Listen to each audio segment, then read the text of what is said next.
When you talk about the Bears, the team that's won 3 of their last 4, and offensively, a really good combination between their quarterback Justin Fields, DJ Moore. And I know we're going to take a look at a couple of things. Take us through this first clip, what you like and what you see here. So, everybody talks about, Justin Fields being a runner, and I actually don't think his design runs are very good. He doesn't have a ton of success when he's the primary ball carrier from the huddle. What he's really good at is the read game, the zone read game, and scrambles. And this is what he does really, really well. A formation that really scares you here scares you this week coming in is this empty set, because he can run the ball like the tailback, and he's starting to throw it really, really well from the pocket. I think they've kind of figured out that Justin Fields needs to move to be successful, but he can also be successful from the pocket. They've kind of managed it and kind of created this offense that's very, very good for him. He's their leading rusher. He's their leading passer. And this is what the Browns need to stop here. This 3rd and long, 3rd and medium, and they've got to make sure they account for Justin Fields every time. And important to note, they are 5-8, but Fields missed a chunk of games in the middle there.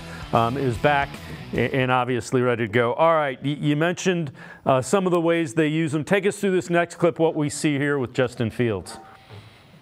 So last couple games, last week as well, they went in this pistol a bunch, and it's just a true zone read. And they run a little bit of counter, a little bit of power, but they're a zone team. And this is just a true zone read. And here's the problem that the Browns face sometimes with the zone read. You want Justin Fields to give the ball to these tailbacks. Give it to give it to Foreman, give it to these guys that are good, but not Justin Fields good. And what the Browns do is the Browns chase the back, and then they replace with the linebacker on the quarterback. And that kind of fits into the attacking scheme. What they really want to do is they want to feather this by the end and make Justin Fields give the ball every time. Now, if they're going to do, and I love that fact Jim Schwartz sticks with what he does, but they have to make sure that they account for him every single time. If you go back to the Denver game and that big drive they had, they did 3 or 4 zone reads, including the touchdown run from Russell Wilson. That was all read game. So they got to make sure they account for Justin Fields on every play.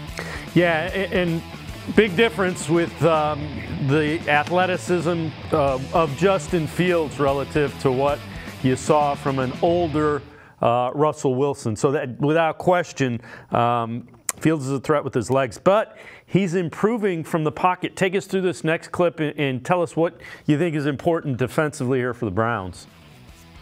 So when you remember Justin Fields playing, especially the last couple of years, he's had really happy feet. And this is an example of how much better he's gotten in the pocket, but still using his feet to his advantage. So he drops back here. They're going to run a little play action off the toss, and you're going to see him. He's going to move to his left and then reset his feet.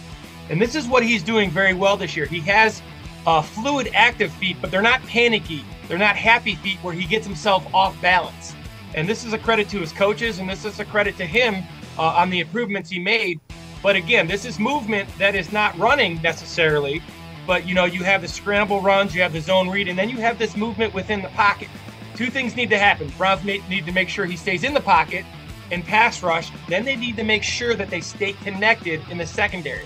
They've had some issues this year with quarterbacks scrambling and throwing late to receivers. Justin Fields holds onto the ball longer than any quarterback in the NFL, so those secondary guys need to cover longer than they have. Well, and that's really a good point. So he holds the ball longer, Lance, but it's not in the pocket. He's kind of moving by in time and allowing his receivers to get open. And when you talk about receivers, he's got a pretty good one that the Browns could really use Denzel Ward with and DJ Moore. Take us through this next clip and what you see with Moore. Well, Moore is really it's really just a simple pin and pull, and they do a really good job of making sure he gets touches. So he has 76 receptions for over 1,000 yards. He also has a number of rushes. This is just a simple pin and pull. They fake a little reverse here with with Fields at the quarterback, and he just runs a pin and pull for a touchdown.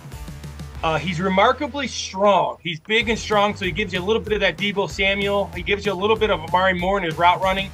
He is an elite, top-flight, #1 receiver in the NFL, and I think that's also part of Justin Fields' progression of getting better, is that now he has this top-flight guy. Extremely good runner with the ball, extremely explosive when he catches it. He's a very heavy guy. Browns need to make sure they locate him. This is a 1-2 punch. Cole Kmet's a pretty good tight end, but this is a 1-2 punch. with Justin Fields and DJ Moore. These are the guys that Browns got to focus on.